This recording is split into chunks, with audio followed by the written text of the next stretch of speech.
What's up, basketball coaches, players, and fans? Welcome back to the Pass First podcast, where we share our knowledge of the game. My name is Augie Johnson. I'm here with my partner, Alex Engel, and we hope you're able to take something away from today's episode that will help you with your basketball journey. Today, we're going to be talking all about building good habits in your players. This is going to be a great one for coaches. So if you're watching on YouTube, make sure to hit that subscribe button. If you're listening on iTunes or Spotify, you can subscribe there as well. And without further ado, let's go ahead and get right into today's episode.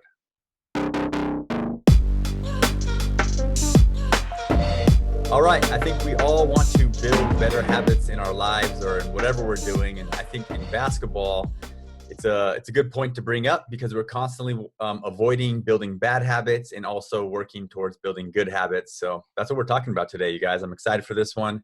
Both of us are coaching right now. We both had practice today, or maybe you have practice later. I'm not sure, Coach. This morning. I got it all done with already. Okay. And so, we both, are focusing on building these habits in our practices. So let's go ahead and start this off. So like I said, we're talking about habits. What does it mean to be building good habits? I think, when you're talking about building anything, whether it's good or bad, it's just doing it repetitively. I think that's the first thing that I think of is doing something so often that it becomes second nature. That was the term that was used a lot when I was a kid. And if you don't know what that means, it's just that you can do it without thinking about it, right? You don't have to think like, oh, I should be jump stopping or I should be whatever, passing with this hand. It's just, oh, I get the ball. I've done it so many times. I know to do it. Where especially with the youth age level and even when you get into middle school and high school, you can see it sometimes where players have to like actively think about what they're doing. And in basketball, a lot of times that doesn't really work out in a game because the game is so fast paced. You don't have time to sit there and think about every action. Yeah, it is fast paced. That's for sure. And okay, so thanks for bringing some light to that. And yeah, like you said, it's things you don't have to think about. You do them automatically, and they're the things that are going to help you guys obviously win more games. So let's talk about some habits that you want your players to have. And we're going to break this down kind of by subject or skill so that we're not all over the place. So when it comes to rebounding, what are some habits you want them to have? So I think one of the first ones that comes to mind is chinning the ball once you catch it. But before we even get to chinning the ball, boxing out, I'm going to say is another one. Teaching players to, the natural bad habit is, I feel like almost everyone has at some point, is once the ball goes up, you ball watch, right? And you watch the ball because you think in your head, like, oh, I need to go get the ball. The problem with that is if you're ball watching and someone else is also chasing the ball and they're bigger and more athletic, they're going to jump over you and grab it. So you've got to first watch and see what your man does. If your man doesn't chase the rebound, I teach my players and they can go get it themselves. But if your man does, attack the boards, you've got to meet them and box out, and you got to create contact because that's the only way you're most of the time that you're going to be able to get a rebound, unless again you happen to be tall and athletic yourself. With that being said, after you get it, the next big thing is chinning it because we both know, especially me as a small guard, I love it when a big man catches the ball right here and drops it, right? Because that's when those little guards get in there and they steal the ball away. And as a coach, it's aggravating, when you have a 6'6", 6'7" post who loses the ball to like a 5'10" point guard, makes you want to pull your hair out. So I would say that's definitely another thing is chinning the ball. Those are probably the first two that come to mind.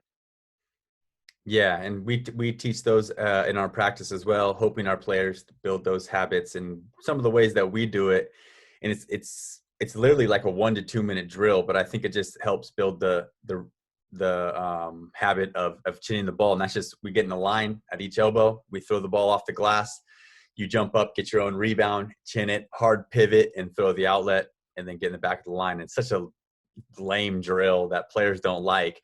But if you're just running shell drill or rebounding drills and you're like, chin it, like, okay, one player out of the 8 that are crashing has the opportunity to practice chinning the ball with a pivot and pass. If it's that, they all get it in real quick, 2 minutes, we move on. Another habit for rebounding that we're trying to build, which has been a little unsuccessful so far, but there's just so many things, right? And that's yelling shot. I like when the other team shoots and everyone on our player team yells shot. It just like begins the transition of, into now we're boxing out, now we're into offense. So that's the only other one that I might add into the whole mix there. So let's go ahead and transition into the other topic, which is shooting. So what are some of the habits that you want your players to have when it comes to shooting? And I guess you can talk about either your team shoots or individually as a player. Definitely want to make sure that they're squared up to the basket. I would say that's a major habit. You don't want players turned to the side. Following through, snapping the wrist. Those are a couple of things. I mean, I don't know if this ties, it does tie into shooting, but I don't know if it's exactly the same thing. Taking good shots, like knowing what a good shot is and a bad shot, that maybe it's sometimes harder to quantify in a drill, right? Because it's not an organic situation. You're kind of like forcing a certain thing in a drill. But I definitely think you can still teach the habits of like squaring up, following through, using your legs. When we do even just like partner shooting, I try and tell them like, hey, shoot game speed. I think that's another big one, game speed. I see so much, not even just in practices, but like I watch, if you watch videos of basketball, someone doing a shooting drill or something like that, right? And you'll see some video of someone knocking down shots. They're going like half speed and they're hit like 10 in a row. And I'm like, okay, well, that's nice, but what are you going to do when someone's right in your face? Like, we know that it's not going to be the same thing. And I've seen lots of players that can knock down 10 in a row going 50%. And when you put up 100%, now they can only make 2 out of 10, So I think going game speed is a huge thing that is very undervalued. And that's just as simple as rebounder quickly passing it out and you're just down and ready and catch as soon as possible. Or I've even done drills where rebounder passes it out and they have to close out on the shooter. So it speeds them up a little bit and gives you more of a game like look. Yeah, I like that drill. I think as a player, it gets annoying to have to close out every time, but I think it just adds so much. I don't know, it just makes it so much more game like, and it hurts your percentage. You know what I'm saying? Like you're gonna you feel that pressure, like whether it's dummy defense or not. It's hard to shoot like that. So yeah, when I think of shooting, I think of more of the bad habit side, right? Players are building bad habits in their shots a lot of times. And you already mentioned it earlier, talking about repetition, right? So, and we all know shooting is so much repetition. People are doing 1,000-shot workouts. That's just straight repetition. And be careful out there. You might think you're putting in a lot of work and that you're getting better, getting your 1,000 shots. But if you're building that bad habit, like with the elbow out or whatever, then yeah, you're only hurting yourself. So all the technique, I think, is definitely habits that you've built, but it's more like muscle memory, I guess, maybe. But yeah. Mm-hmm. And I think we've talked about this on a previous episode too, especially if your elbow is underneath, or I should say, if your elbow is not underneath, a lot of time it's because you don't have the power. And at a young age is when that bad habit, that's like one of the earliest bad habits you see because kids are so young and they're just trying to chuck the ball up. And I think we talked about how sometimes parents will just say, hey, don't shoot from far. And, is it better to do that and just have the form be good, or is it better to kind of tweak it as they get older? But either way, you've got to make sure that by the time they are in high school and they have that strength, that they've got their elbow underneath them and everything correct. Yeah, I mean, we have a player on our team that, just out of, we normally start practice by getting some shots up. I was like, yeah, I'm kind of bored. I'm going to film him and send him what his form looked like. And his elbow was out and stuff. And he's like, just spent like maybe 2 or 3 days trying to fix it and really focusing on being very diligent. I've been watching him. And dude, like yesterday in practice, he hit 2 threes. Like he was like 2 for 2 for the day. I was like, hey, like it really does matter. Mm-hmm. Okay. Let's talk a little bit about building. I guess we can talk about good and bad habits. Let's just talk about defense now.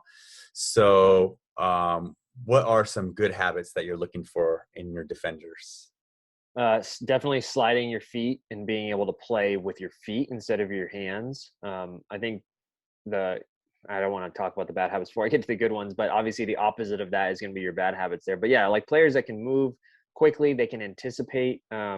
They are able to stay chested up against the other players so they can keep them from out of the paint. I think those are definitely some of the good habits that I'm looking for. I don't know if you wanted to touch on or some of the bad habits, but I'll throw a couple more good habits. So, and I definitely think these are something that you have to emphasize. And I don't know I guess you do practice it. You don't accept in shell drills and stuff. And that's just like walling up, you said chesting up, like whatever, but just being straight up, basically. I mean, when players drive in there, they always want to jump and try to block. And like, I would much rather you just wall up on the guy, get those hands, be vertical, perfectly vertical, and then just take whatever you get. If he makes that shot, he makes it. Otherwise, and we're talking about maybe like in the mid range or, in the mid post area, and then rebound, box out. Don't just, so that'd be a good habit there. And just staying in a stance, I would say, is another good habit. Staying down in a stance is huge. Something that needs to be emphasized. But yeah. Something else that came to mind was, which I don't think people always think of in defense, is talking. Oh yeah. Being able to communicate, and that is really a habit. Like, yeah. I mean, most of the time kids come in, they're quiet, and then if they're in a program long enough, like they start talking more and more and more, and that's something you have to emphasize. And it's sometimes hard as a coach to like think about that, because you're thinking about all the skills. And I know, at least for myself, sometimes, so there's some days I'm like really on it. I'm like, we gotta talk. And then there are some days where I'm out there and I'm like, man, I don't think I even really said much, and I feel like we're kind of quiet today, you know. But I was thinking about, oh, this play or that play, or running this or running that, and so I think sometimes that gets forgotten about. Some of those things, like getting your players to talk and stuff, they're like so like elusive. Like we talked about getting your players to chin the ball and pivot and throw an outlet. Like, okay, you can put them here, you can put them there. Like, I think that's actually helping. Like, it's a drill that I don't, like I said, it's kind of dumb, but like, I think it's actually helping. Like, players are chinning it now more. But like this whole talking thing, like, we'll run shell drill. I don't think I've ever ran shell drill and not said, talk. You guys need to talk more. Like, okay. And then eventually you get mad and you're like, okay, no, stop. You have to say ball, ball, ball, ball. Every time you're on the ball, you have to say deny, deny, deny, like every now and then like, okay, they'll do it. But then you go 5-on-5 and it's just quiet. Yeah. It's because it's not, I think it's that we were talking about earlier, that it's not organic, like when you put them in the drill. So like they're doing it because you're telling them right now, you've got to talk right now. And so in their head, they're like, man, if I don't talk, I'm going to run or something, or I'm going to not be on the court anymore. But in a game, it's like, if I don't know, let's say you're playing well and you're not talking, you're not in your head, like actively thinking like, I need to talk, otherwise I'm not going to be on the court. I don't know. Maybe that's what I'm thinking. Yeah. And I think that's a huge role of the assistant coach. Like there's always like three things that I always ask my assistant coaches, like if I have them, and that's, I always have put one to watch the box outs. Hey, coach, just yell out the name of whoever doesn't box out. Cause I can't watch that. Like when I'm watching the offense and I'm watching everything, like I'm not seeing every little thing. And then the other coach would be like, okay, make sure 4 guys go to the offensive glass, 1 guy gets back. And then the other thing I would say would be talking. Like if you could, I think that's, if you get an assistant coach focused on the talking, then maybe there's a way to solve that. But like I said, it's elusive. How do you do it? Like you can't throw it off the glass and chin it. You can't tell them to just say ball, ball, ball, deny, deny. That doesn't work. In your 5-on-5, I'm yelling constantly, talk to help talk to who you're helping, when you're in help, talk, but it's not working. What is it? I've noticed that a lot of times it comes from the players. Like if you have a good leader, a good like player that will say something. Actually, funny enough, today at practice, my captain after the practice was like, "Hey, we're not talking enough. Like we don't communicate enough." And she said that, and I was like, "That's a good observation." Like, and now that you said it, they might want to respond to that more. Because not that they don't listen to your coaches, but you know how it is. At some point, you feel like you're tuning your coach out because they're always saying the same thing to you. Something now all of a sudden another player who's on the court with you says it, you might pick up, or you get a couple people that talk, you can get the rest of the team. But if 5 people are quiet, like it's hard to get them started. Yeah, I think so. I think that's powerful to have the players kind of take responsibility of that, but hard to find. I know for me, I got some seniors that are great at it, and then everyone else not so much. So okay, cool. As far as defensive habits, as far as bad habits, for me, a bad habit is like reaching in, right, and always in fouling. Like that's one big emphasis this year. We want to play without fouling. And then I don't know. That's about it. I can't think of anything else off the top of my head. I mean, when you're talking about reaching, you're talking about like full gambles, right? Like not being on balance, like off balance gambling, right? Because I don't mind reaching if you're on balance. Like if you're completely centered and they put the ball out, I don't mind you putting your hand out as long as you don't fall off balance, Yeah, but, I'm thinking of like reaching in to try to steal it and missing. Right. So off the dribble. Yeah, I guess, gambling. And then also like when players drive, I don't like players reaching in. I want the hands out. Right. Like at that point, I feel like there's like, we're so in danger of getting a foul called for a layup. Like, let's just let him miss his layup. Yeah, I agree. You're way higher percentage chance of fouling than you are stealing the ball there. Yeah, I would say that. I mean, maybe another bad habit would be like players that aren't physical enough. Like they let people go by them too easily. And I don't know how much you see it on your side with the boys. I know on my side with the girls, I actually do see that a decent amount where someone could move their feet actually really well and they could be a really good defender, but they just don't play physical enough. It's usually like my younger kids coming up. They're not used to that yet. So that's kind of a bad habit where I have to break it, break that habit and be like, look, it's okay for you to bump them. Like nobody's going to, we're not made of glass. Like it's not a big deal to bump each other. So that's just something that I've noticed. But again, I don't know with the boys if it's quite as prominent. Yeah, maybe it is. I mean, I think it's just basketball is what it is. But I thought of another few good habits, and that's like closeouts. Like I love players that like have good closeouts every time, and they do it because they've done a million closeout drills. Like, that's a bad habit too. A lot of players, they have bad closeouts. They always like, what are you like? We've done Leave this. their feet. You leave their feet, or they'll just like get blown by so easy, and I'm just like, I don't care if that guy's open. Like for me, unless it's like that elite shooter that we know is that elite shooter, like you should close out in a way that you're going to like stop his drive more than block his shot. But it seems like it's the opposite. It seems like players are always closing out to like contest the shot more than stop the drive, which hurts us because they're not shooting every time. Mm-hmm. So, I would say another bad habit that popped in my head is leaving your feet and like fouling the shooter, fouling the 3-point shooter or any shooter. That's such a bad habit. Like everybody thinks they're a shot blocker, and in reality, most teams maybe have one guy that actually is a shot blocker or two. So. Okay, let's go ahead and move through the next few a little quicker. Let's talk about passing. So, how do we build good passing habits? So first, just being able to throw a pass with both hands. You got to be able to throw with your offhand and your strong hand, and then crisp passes. You see a lot of times where people throw those like lollipop. I used to always call them lollipop or lob type passes, and you want to throw crisp passes at all times because there's nothing more infuriating than like just a lazy pass and the other team just steals it and goes down for a dunk or a layup, and it's like we just gave them 2 points literally for nothing. It wasn't even they pressured you; you just threw a lazy pass. So that's one of the first things I would think of for passing, or a couple of things I should say for passing is throwing with both hands and throwing crisp passes. Yeah, I like the crisp passes habit. I think it'd be pretty not too complicated to make sure your players throw crisp passes. Just say, hey, the rule is at practice, any pass is just like a frozen rope, a crisp, pass. And I feel like I've played for a coach that said that before. I must have been Tam Lair in high school or something. And like that was the rule. Like if coach is like, hey, let me get the ball, and like you're like, oh, okay, it's just like not part of a drill. It's like, here you go. Like no, throw it back. Let me get the ball, and like everything had to be there.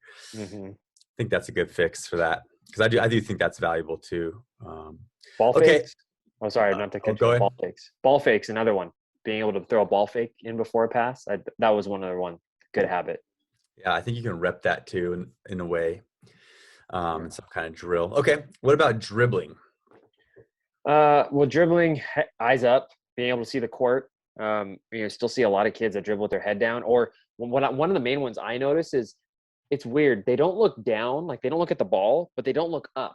They do that like 45-degree angle where they're looking like 3 feet in front of them, but not at the ball and not up. And it's usually when they're one-on-one with somebody. And I don't mind like as you're dribbling for a split second looking down as like a fake, I've done that before. We're down, dribble down real quick and then pull up for a shot. But a lot of kids will just look like this like the whole time, at that 45-degree angle. And I'm like, you can't see anything that's going on in the rest of the court. And then you go and attack, and now you missed a cutter or you missed a dump down or you missed something else. And that is a really bad one that I've seen a lot. And I don't know why kids pick that up, because it's not like they're looking at the ball. It's not like they're like, oh, I can't dribble. They can dribble fine, but for some reason they just can't like move their head up another like 30 degrees and fully see the whole court. So keeping your head up, I think, is a good big one. Obviously, you got to be able to dribble with both hands. And other good habits, being able to retreat dribble when you get pressured, not picking up the ball, that type of stuff. I think those are some other good habits that you've got to have. Yeah, I think that's the overlooked one, not picking up your dribble. Like, how do you work on that? That seems a little elusive, but I think it's just about, I don't know. I feel like point guards are so good at it. They learn it by just playing, right? And the coach yelling, hey, don't pick up your dribble. Like point guards get good at just building that habit, but other players don't. And I know like you put a player that is not a ball handler and stuff in a pick and roll, they're probably going to come off that pick and roll 1 or 2 dribble and pick up their dribble. Yep. Because they have that. I guess that's a bad habit they have built, or they just haven't built the habit to keep that dribble alive, and that kills you. That happens. That's a lot. And then I would say I'll jump into a couple bad habits. So I think over dribbling can be a bad habit, or players can build the habit that just every time they catch it, the first thing they do is put it down.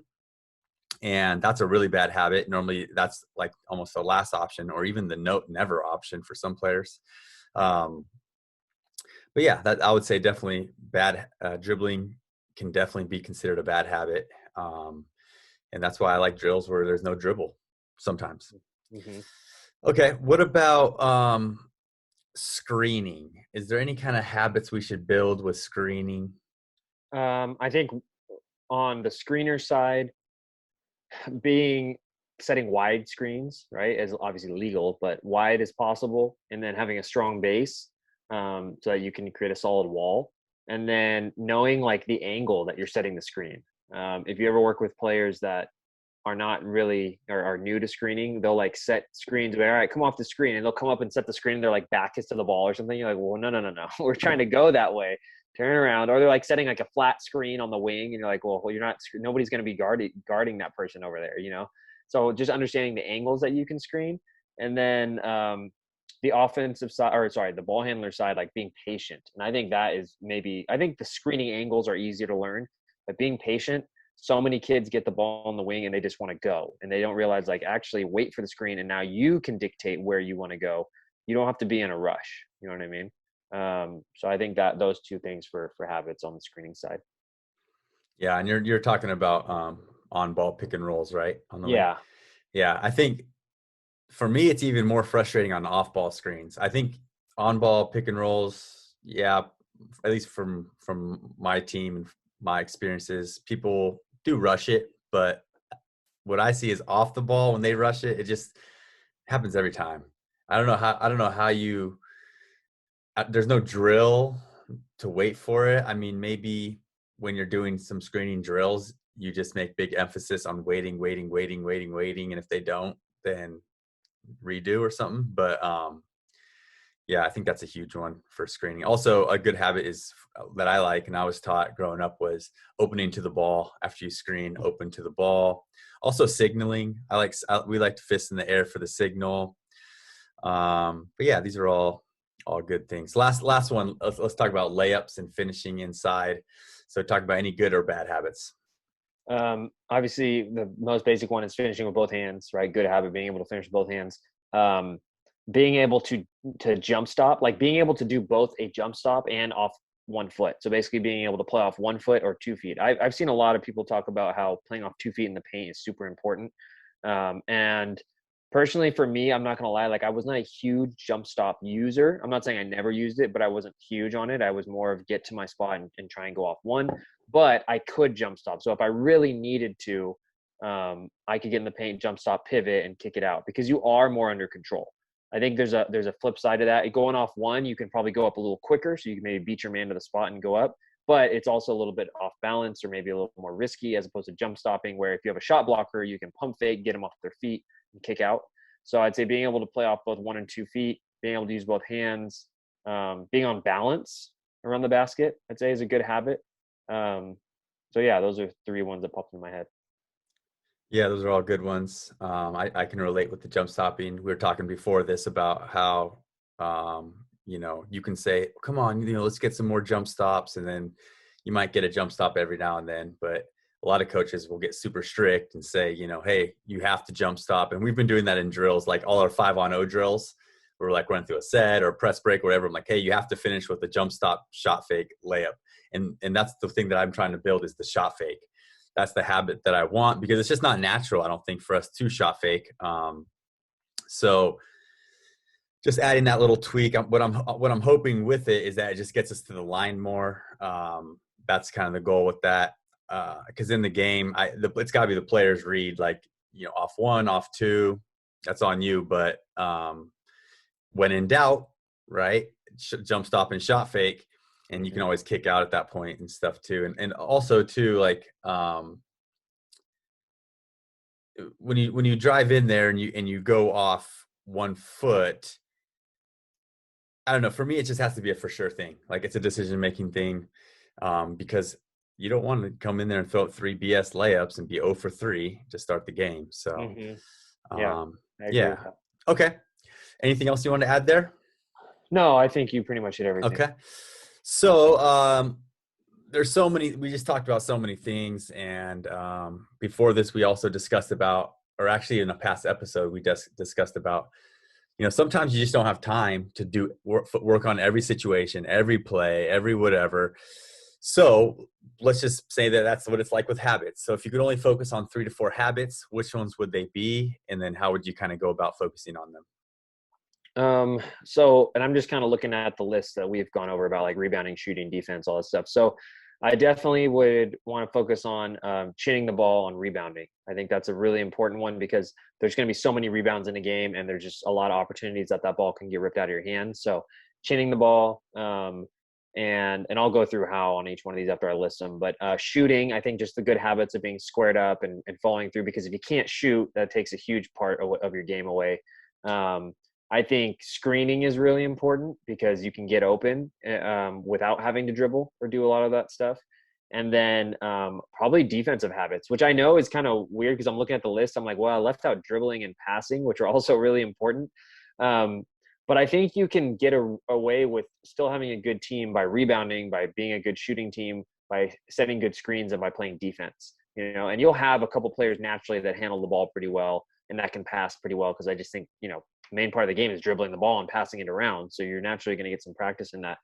But, with rebounding, the drill you talked about throwing off the backboard, I think you can incorporate that in another way where it's live too, like after you do that. One that I don't know if I mentioned this before, but maybe I have on one of these episodes. Throw it off, you shoot it up. You got 2 people inside on the block and then 2 offensive players crashing. And so the defensive players have to box out, shin the ball, reverse pivot or forward pivot, and then outlet it to the wing. So you've got like all the steps of rebounding there. That's a drill that I like doing for that. For defensive drills, I mean, something as simple as a shell drill can be good. And I like to do a shell drill into like a live play.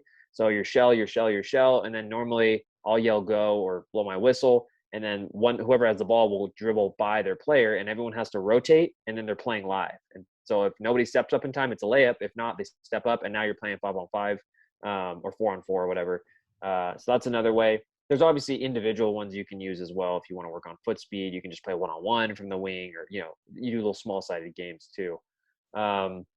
Screening. So that one's kind of tough. I think, like you said, sometimes it's kind of elusive. You can start off like small-sided games with screens. So you could do like a 3-on-3 or a 4-on-4 and say, okay, you have to start every play with like when the ball comes in, you have to start with a double away, or a staggered or whatever. And then players have to get open off that. I've seen coaches even do where like you can only score off of this screen. Like you can only score off a double away, or you can only score off of that. And like I'm sure you've played cutthroat before, right? Like 4-on-4 cutthroat. So you do like a cutthroat, you can only score off a double screen away or off a single screen away or a pin down or something, and it makes them work on. Then you got to set really good screens, right?